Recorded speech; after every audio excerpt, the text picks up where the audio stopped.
One season wonder. அதாவது ஒரு season மட்டும் பெர்ஃபார்ம் பண்ணிட்டு மத்த சீசன்லாம் எங்க இருப்பாங்கன்னே தெரியும். ஆள் அட்ரஸே இல்லாம காணாம போயிடுவாங்க. பெர்ஃபார்மன்ஸே இல்லாம. டோனி ரிலேட்டடான ஒரு பிளேயர். டோனியோட டீம்ல ஆடிப்பாரு.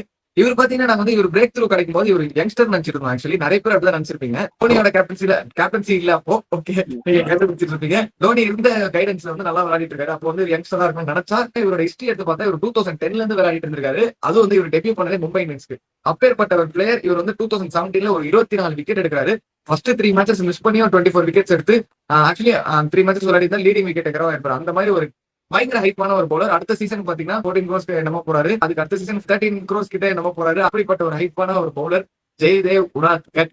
இவர் வந்து அந்த 2017ல இவரு அந்த ஸ்லோ டெலிவரிஸ் எல்லாம் பயங்கரமா எக்ஸிக்யூட் பண்ணிட்டு ஒரு பெரிய பவுலர் அப்படின்னு சொல்லிட்டு இவரை கூட்டு போகாத இடமே கிடையாது. இந்தியாவில் ஆட வச்சுட்டாங்க. ராஜஸ்தான் வந்து ஹை பீட்டிங் கொடுத்து எடுத்தாங்க. அந்த மாதிரி நிறைய ஹைட் கொடுத்து எடுத்த ஒரு பவுலர் இவரு. ஆனா இவர் அதிகபட்சம் பாத்தீங்கன்னா அதுக்கப்புறம் பெருசா விக்கெட்ஸே எடுக்கலாங்க.